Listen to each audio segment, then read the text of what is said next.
पिछले साल CAA NRC का धरना चल रहा था। उसमें बहुत तरह की दिक्कतें पेश आईं, कुछ लोगों की जानें गईं, कई तरह की हलाकतें हुई।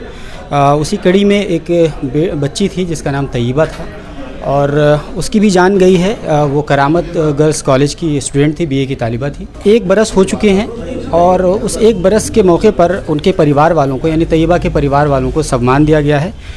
उस विषय में हमारे साथ बात करने के लिए मौजूद हैं पूजा शुक्ला जी, जो एक सामाजिक कार्यकर्ता हैं। उनसे बात करेंगे। मैं मुझे ये बताइए कि ये जो बच्ची थी उसको आप पर्सनली जानती थी या किस तरीके से आपसे उनका इंटरेक्शन था?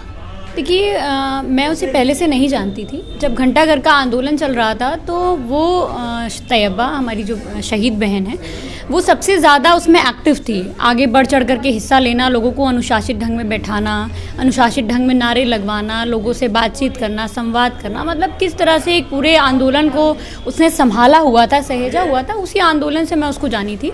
और जब उसकी शहादत हुई उसके बाद एक बहुत ऐसी स्थिति आ गई थी धरने के अंदर कि कई दिनों तक लोगों ने खाना नहीं खाया, उसको याद किया। तो कहीं ना कहीं वो जो बहन थी, हमारी बहन, शहीद बहन, वो कल भी बहुत याद की जा रही थी और आने वाले समय में उसका नाम ऐतिहासिक अक्षरों में दर्ज होगा। मुझे एक बात बताइए सर, हमारे साथ आलम बदी साहब मौजूद हैं जो कि समाजवादी पार्टी के MLA हैं और ये किसी भी तारुफ के मुताबिक इसलिए नहीं है कि बहुत अनोखे किस्म के MLA हैं। कभी इनका हम तारुफ बाद में कराएंगे। घंटा घर का धरना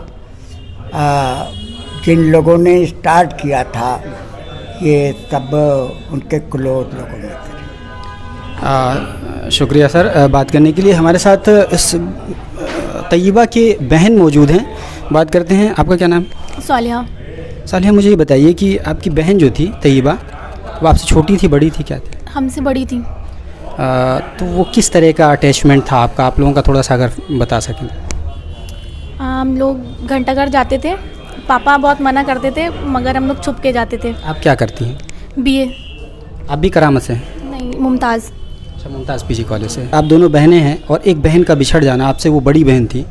आपको अब 1 बरस का वक्त गुजर गया, ज़ख्म तो काफ़ी हद तक भर गया होगा, लेकिन बहरहाल कुछ यादें ऐसी होंगी जो बहुत कचोके लगाती होंगी। वो कुछ यादें आप अगर शेयर करना चाहें अपनी बहन की।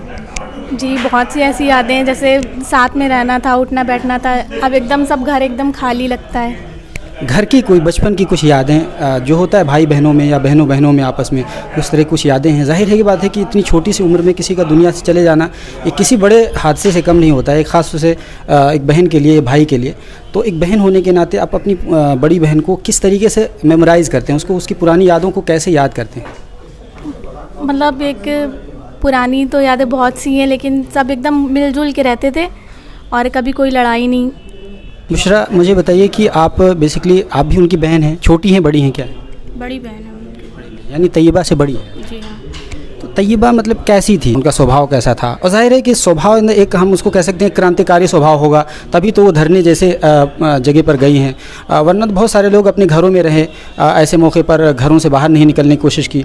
आप अपनी बहन को किस तरीके से याद करते हैं? नहीं थी वो, मतलब वो एक तरीके से अपनी कौम के लिए, समाज के लिए, या कह सकते हैं अपनी ज़िम्मेदारी को निभाने की कोशिश कर रही थी।